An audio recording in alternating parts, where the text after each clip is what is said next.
ces deux hommes ont été des intimes pendant très longtemps. Dans un premier temps, dans le bon sens du terme. Et ensuite, bon, les divisions politiques ont fait qu'ils sont devenus des ennemis, mais des ennemis intimes, puisque l'un a besoin de l'autre et ils sont inséparables, même quand ils sont en train de se confronter. Ils sont quand même des politiciens en fin de carrière. La biologie va faire son effet.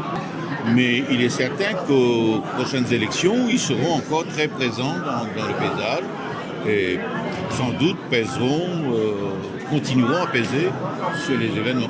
Sur la première page, on passe à un dialogue à l'avant-plan et Paul Béranger un peu en recul. Est-ce que c'était un choix voulu aussi? Parce que pendant cette période-là, c'est Annie Jagnat qui était à l'avant-plan. Il est devenu Premier ministre, il est resté Premier ministre. Béranger s'est retrouvé au second plan. Effectivement, il a été Premier ministre de 83 à 95 jusqu'à sa défaite, en gagnant des élections de 87, en gagnant les élections de 91. Donc il était à l'avant-plan.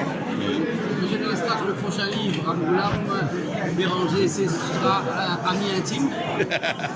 Je n'ai pas de projet de livre de cette nature pour l'instant.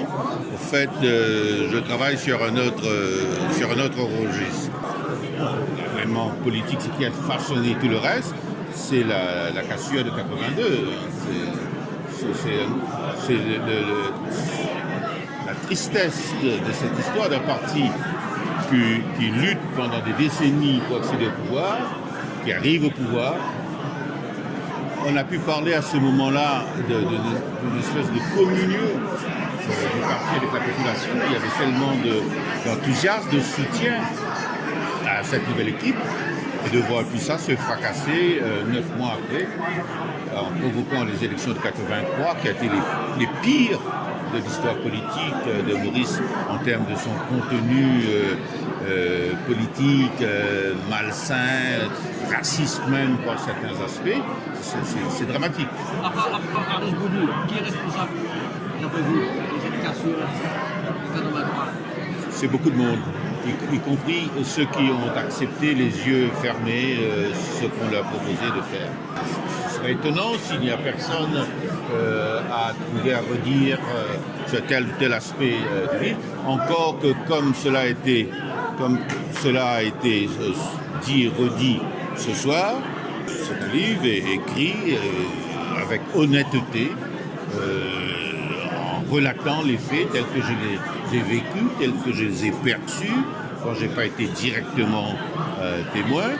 Mon ancien métier de journaliste m'a appris la rigueur, la vérification des faits, c'est ce que j'ai fait.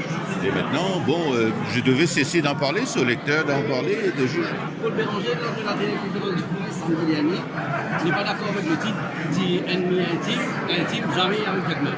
Vrais ennemis peut-être. Il n'a qu'à écrire un livre lui-même.